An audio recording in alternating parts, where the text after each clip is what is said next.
మెండర మండల కేంద్రంలో ఏదైతే మనం ఉన్నటువంటి డబుల్ బెడ్రూమ్ దగ్గర ఉన్నాం మనము. మరి నిన్న ఇక్కడ కాంగ్రెస్ పార్టీ ఇన్ఛార్జ్ అయినటువంటి సునీల్ కుమార్ గారు ఇక్కడ ఆయన సొంత డబ్బా కొట్టుకోవడానికి నేను డబుల్ బెడ్రూమ్ పర్యవేక్షిస్తున్నా, మరి గత ప్రభుత్వం నిర్లక్ష్యం చేసిందని చెప్తా ఉన్నాడు. మరి మేము సునీల్ రెడ్డి గారికి సూటిగా ప్రశ్నిస్తా ఉన్నాం.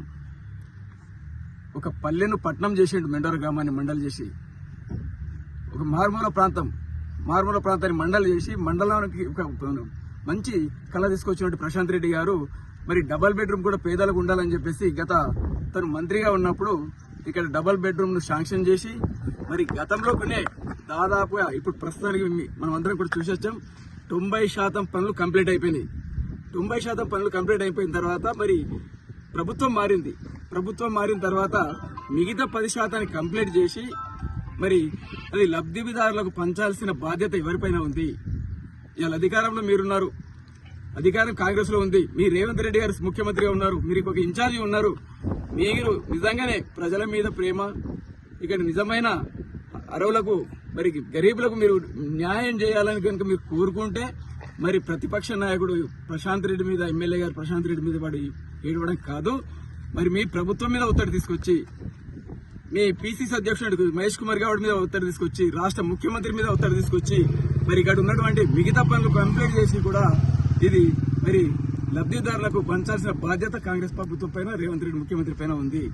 మరి అనవసరంగా ఈరోజు ఎమ్మెల్యే గారు నిర్లక్ష్యం చేస్తున్నారు, ఎమ్మెల్యే గారు పట్టించుకోవట్లేదని చెప్పేసి ఏదైతే మీరు అంటున్నారో, సునీల్ కుమార్ గారు మీరు కళ్ళతో చూడకపోతే, చెవులతో వినకపోతే మళ్ళొకసారి చూడండి. గత 2.5 సంవత్సరాల నుంచి అసెంబ్లీలో కొట్లాడుతూ ఉన్నాడు. డబుల్ బెడ్రూమ్ కావచ్చు, ఏదైనా రైతు సమస్యల మీద కావచ్చు, ప్రతి దాని మీద ఇక్కడ అసెంబ్లీలో కొట్లాడుతూ ఉన్నాడు. సంబంధిత అధికారులకు కొట్లాడుతూ సంబంధిత అధికారులకు కూడా సూచన చేస్తూ మరి ప్రభుత్వ దృష్టికి తీసుకొస్తా ఉన్నాడు. కలెక్టర్ గారికి వినతి పత్రం ఇస్తున్నాడు. మరి నిన్న మొన్న చూసినట్లయితే మీరు ఆరోగ్య శాఖ మంత్రి గారు కూడా కలిశారు, సెక్రటరీకి పోతున్నాడు. మీరు ప్రజలకు తప్పుదోవ పట్టేయడానికి ఎమ్మెల్యే గారు ఎక్కడికి పోవడం లేదు, ఎవరికి కలవట్లేదు అయితే ఏదైతే చెప్తా ఉన్నావో నీకు తెలియకపోతే తెలుసుకో సునీల్ రెడ్డి గారు. మరి ప్రతిపక్ష నాయకుడిగా ప్రశాంత్ రెడ్డి గారు ప్రజల కోసం, బాల్కొండ నియోజకవర్గ ప్రజల కోసం, రైతాంగం కోసం నిత్యం కొట్లాడుతూ ఉన్నాడు. ఏదైతే నువ్వు ఇక్కడ కంప్లైంట్ చేయలేడు ఎమ్మెల్యే గారు అని చెప్తున్నారో, అసలు ఎమ్మెల్యే గారికి పేరుకు ఎమ్మెల్యే నడిపిస్తున్నంత నువ్వు ఇక్కడ అధికారాన్ని అడ్డం పెట్టుకుని నడిపిస్తున్నట్టు కంప్లైంట్ చేయవలసిన బాధ్యత నీపై ఉంది. ఏదైతే సిడిపి ఫండ్స్ ఉన్నాయో సంవత్సరానికి 5 కోట్ల రూపాయలు, ఇప్పటికి 2 సంవత్సరాలు 10 కోట్ల రూపాయలు కూడా, అది కూడా నువ్వు చెప్పిన పనులకే మరి అధికారులు దానికి ఆమోదంతో వేస్తా ఉన్నారు. మరి ఎమ్మెల్యే గారు కనీసం ఆయన చేతిలో ఏం లేదు, ఆయన చేతిలో ఉన్నదల్లా ఒకటే, ప్రజల తరపున ప్రజల పక్షాన పోరాడి మరి ప్రతిపక్ష నాయకుడే ఆయన ఎంతవరకు ప్రజల తరపున కొట్లాడాలో అంతవరకు కొట్లాడుతూ ఉన్నాడు. కాబట్టే ఇక్కడ ఉన్నటువంటి ఎమ్మెల్యే ప్రశాంత్ రెడ్డి గారిని 3 సార్లు బాల్కొండ నియోజకవర్గ ఎమ్మెల్యేగా గెలిపించారు. మరి నిన్ను నమ్మట్లేదు కాబట్టి 2 సార్లు బాల్కొండ నియోజకవర్గ ప్రజలు నిన్ను ఓడించారు. ఇది గ్రహించాలి. ఇప్పటికైనా నిజంగానే నీకు చిత్తశుద్ధి ఉంటే, ప్రజల మీద, ఈ మెండోర గ్రామ టౌన్ మీద నీకు నిజమైన ప్రేమ ఉంటే మరి మీ అధికారులతో మాట్లాడి, ఇక్కడ ఉన్నటువంటి మంత్రులతో మాట్లాడి, మీ ముఖ్యమంత్రితో మాట్లాడి మరి చెయ్యాలి తప్ప ప్రతిపక్ష నాయకుడి మీద ఏడవడం చాలా దుర్మార్గం. ప్రతిపక్ష నాయకుడు హోదా ఏంటి? ఆయనకున్న గత్యంతరం ఏంటి? వారు ప్రజల తరపున పోరాడుతూ ఉంటారు, ప్రభుత్వ దృష్టికి తీసుకెళ్తున్నాడు, ప్రభుత్వానికి సూచనలు చేస్తా ఉన్నాడు. ఈ రకంగా మీరు చేస్తే కంప్లీట్ అవుతాయి. మేము మొన్న చూసినాం, బీంగల్ ఆసుపత్రి మీద కూడా పోరాటం చేసిండు. గతంలో ధాన్య కొనుగోలు మీద ప్రజల తరపున పోరాడిండు. మొన్నటికి మొన్న కాళేశ్వరం నీళ్ల మీద కూడా పోరాటం చేసిండు. మరి నిత్యం ప్రజలకు అందుబాటులో ఉంటూ నిత్యం ప్రజల కోసం పోరాడుతూ ఉన్నాడు. ప్రతిపక్షం చేయాల్సిన బాధ్యత ప్రతిపక్షంలో ఉండి ప్రతిపక్ష ఎమ్మెల్యేగా ఏం చేయాలో అది పర్ఫెక్ట్ గా మరి చేస్తున్నాడు. అది ప్రజలందరూ కూడా గమనిస్తా ఉన్నారు. కానీ నువ్వు నీ సొంత డబ్బా కొట్టుకోవడానికి మరి ఈ రోజు ప్రజలు తప్పుతో పట్టిస్తున్నావు. నిజం చెప్పాలంటే నీ పార్టీ కార్యకర్తలు, నీ నాయకులు కూడా నిన్ను నమ్మే పరిస్థితులు లేరు కాబట్టి సొంత డబ్బా కొట్టుకోవడానికి వీళ్ళు చేస్తా ఉన్నావు. మరి పెత్తనమంతా నీది. ఇలా ముహూర్తాల్లో ప్రజానిలయం కూర్చొని ఎంఆర్ఓల మీద పెత్తనం నీదే, ఎండిఓల మీద పెత్తనం నీదే, ఎస్ఐల మీద, పోలీసు డిపార్ట్మెంట్ మీద పెత్తనం నీదే. అన్ని డిపార్ట్మెంట్లు నీ సొంత సంఖ్యలో పెట్టుకొని పెద్ద చెలాయిస్తున్నావు. కాబట్టి మరి ఈ డెవలప్మెంట్ చేయాల్సిన బాధ్యత కూడా నీపైన ఉంది. ఎందుకంటే నీకు నీ సొంత సంపాదన ఇసుక మీద కావచ్చు, ఇంకా అనేక రకాలుగా సంపాదన మీద ఉన్న దృష్టి నీకు ఇవాళ ప్రజలకు చేయాలన్నటువంటి ఆలోచన లేదు. మరి ప్రతి నిత్యం ప్రజల కోసం పోరాడుతున్న వ్యక్తి, ప్రజల మధ్యలో ఉంటున్న వ్యక్తి ఇక్కడ స్థానిక ఎమ్మెల్యే ప్రశాంత్ రెడ్డి గారే. అది ప్రతి ఒక్కరికి కూడా మీ కాంగ్రెస్ నాయకులకు తెలుసు, కాంగ్రెస్ కార్యకర్తలకు కూడా తెలుసు, ప్రజలకు కూడా తెలుసు.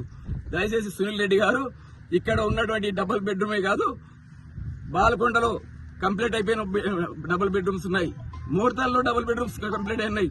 మరి మీరు ఎందుకు లబ్ధిదారులు పంచలేకపోతున్నారు? కేవలం కేసీఆర్ గారికి పేరు వస్తుందని. మరి పేరు కోసం కాదు, నిజమైన అర్హులకు మీరు పంచితే వాళ్ళు కనీసం దాంట్లో నివసిస్తారు. ఇక్కడ ఉన్నటువంటి కూడా 90% కంప్లీట్ అయింది అప్పుడే. ఎందుకంటే ఆయన చెప్తాను, నేను 70లో శంకుస్థాపన చేసిరు, మీరు ఎందుకు ఆగిందని. ఇక్కడ ఉన్న స్థానిక మెండోర గ్రామ కమిటీకి తెలుసు, గ్రామ ప్రజలకు తెలుసు. 11లో ఇక్కడ శంకుస్థాపన చేస్తే 18లో కూడా మేము చాలాసార్లు కమిటీతో మాట్లాడాం, మేమే స్వయంగా మాట్లాడాం. ఈ ల్యాండ్ ఇష్యూ వచ్చింది ఇక్కడ. తర్వాత 19లో ఇక్కడ వర్క్ స్టార్ట్ అయింది. వర్క్ స్టార్ట్ అయిన తర్వాత 90% కంప్లీట్ చేయించినాం కాంట్రాక్ట్ పట్టుకొని. మరి ఇక్కడ అసలు ఏమి జరగనట్లు ఇలా ఒక 10%, దాదాపు 64 ఇండ్లు, 3,70,00,000 ఎస్టిమేట్, 90% కంప్లీట్ అయింది. 10% కంప్లీట్ చేసిస్తే నువ్వు ఇలా వచ్చి ఇక్కడ ప్రెస్ మీట్లు పెట్టి రాదంతా చేయవలసిన అవసరం లేదు. ఇప్పటికైనా సునీల్ రెడ్డి గారికి మేము విజ్ఞప్తి చేస్తా ఉన్నాం, సూచన చేస్తా ఉన్నాం. బాలకొండ నియోజకవర్గ బాలకొండ ప్రజల మీద ప్రేమ ఉంటే మీరు అభివృద్ధి చేయండి, డెవలప్మెంట్ చేయండి. నువ్వు అన్ని మంచి చేస్తే రానున్న ఎలక్షన్లో నీకే ప్రమాదం పడతారు ప్రజలు. అంతేగాని ప్రతిపక్ష నాయకుడు ఏం చేస్తలేడు, ప్రతిపక్ష నాయకుడు ప్రజలకు అందుబాటులో ఉంటాడు, అసలు ప్రతిపక్ష నాయకుడు ఎవరికి కలుస్తలేడు అని ఏదో దుష్ట ప్రచారం చేస్తా ఉన్నావో ప్రతి ఒక్కటి కూడా ఈ రోజు మీడియా ఉంది. ఎమ్మెల్యే గారు ఏం చేస్తున్నారో ప్రతి ఒక్కరికి తెలుసు, ఎమ్మెల్యే గారు ఏ రకంగా పోరాడుతున్నారో తెలుసు. అరే అన్ని తెలిసి కూడా ప్రశాంత్ రెడ్డి రానున్న రోజుల్లో కూడా ప్రశాంత్ రెడ్డి ఢీకొట్టాలి చాలా కష్టం అని చెప్పేసి ఆయన మీద ఏదైతే బురద వెళ్లాలని చూస్తున్నావో నీ ఆటలు ఇక్కడ సాగవు. కాబట్టి ఖబర్దార్ సునీల్ రెడ్డి గారు, మీరు మరొక్కసారి విజ్ఞప్తి చేస్తా ఉన్నాం. మెండోర మండలంలో, మెండోర గ్రామంలో మేము 10 సంవత్సరాలు ఇలాంటి అభివృద్ధి చేశాము, నువ్వు 2 సంవత్సరాలు కనీసం మెండోర ఈ టౌన్ కు ఏం తీసుకొచ్చావో కూడా మేము చర్చించడానికి మా మెండోర టౌన్ ప్రజలు కార్యకర్తలు సిద్ధంగా ఉంటారు. ప్రతిదీ కూడా ఇలా అభివృద్ధి చెందింది మెండోర గ్రామం అంటే కూడా కేవలం ప్రశాంత్ రెడ్డి గారు మంత్రిగా ఉన్నప్పుడే. మరి 2 సంవత్సరాలు మీరు ఏం చేసిరో కూడా మీరు చెప్పాలని చెప్పేసి మీ మీడియా ద్వారా ఆయనకు డిమాండ్ చేస్తా ఉన్నాం. ఇప్పటికైనా కానీ కళ్ళు తెరిచి మరి ఇక్కడ ఉన్నటువంటి మెండోర మండలం కావచ్చు, నియోజకవర్గంలో కావచ్చు, డబుల్ బెడ్రూమ్ పెండింగ్ ని కంప్లీట్ చేసి మరి కంప్లీట్ అయిన పంచాల్సిన బాధ్యత మీ మీద ఉంది. కాబట్టి దయచేసి ఇప్పటికైనా మీరు కళ్ళు తెరిచి మరి ప్రతిపక్ష నాయకుడు ప్రశాంత్ రెడ్డి మీద వేయడం బంద్ చేసి మరి మీరు ఖచ్చితంగా ప్రభుత్వాన్ని దృష్టికి తీసుకెళ్లి ఇప్పటికైనా కంప్లీట్ చేపించి మరి లబ్ధిదారులకు అందజేస్తారని చెప్పేసి మీ ద్వారా ఇక్కడ ఉన్నటువంటి ఇన్ఛార్జ్ సునీల్ రెడ్డి గారు, కాంగ్రెస్ పార్టీ ఇన్ఛార్జ్ సునీల్ రెడ్డి గారికి మేము విజ్ఞప్తి చేస్తా ఉన్నాం. ఆయన ఏదైతే మరొక విషయం ఏమంటున్నారంటే, స్థానికంగా ఎమ్మెల్యే గారు మీరున్నారు కాబట్టి మీకు ఎలాంటి సహకారం కావాలని నేను అందిస్తా, మీరు ఎక్కడికి రమ్మంటే మీరు అక్కడికి వస్తా అని చెప్పేసి ఏదైతే సునీల్ కుమార్ గారు అంటూ ఉన్నారో, మరి సునీల్ కుమార్ గారు మీరు ఒకటి గ్రహించాలి. మీరు మాకు సహకారం అందించవలసింది ఏం లేదు, మేము చేయాల్సిన పోరాటం మేము చేస్తా ఉన్నాం, ఎమ్మెల్యే గారు చేయాల్సిన పోరాటం ఎమ్మెల్యే గారు చేస్తారు. మీరు చేయాల్సిన బాధ్యత, మీరు ప్రభుత్వంలో ఉన్నారు కాబట్టి మీరు ప్రభుత్వం దృష్టికి తీసుకెళ్ళండి, మహేష్ కుమార్ గారి దృష్టికి తీసుకెళ్ళండి, సుదర్శన్ రెడ్డి దృష్టికి తీసుకెళ్ళండి, సీఎం గారి దృష్టికి తీసుకెళ్ళండి. మరి ఏదైనా సమస్య ఉంటే మా ఎమ్మెల్యే గారు మీ పీసీసీ అధ్యక్షుని కలుస్తాడు, సుదర్శన్ రెడ్డి కలుస్తాడు, మీ ముఖ్యమంత్రిని కూడా కలుస్తాడు. కానీ నీకు ఆ స్థాయి లేదని చెప్పేసి మేము విజ్ఞప్తి చేస్తాం.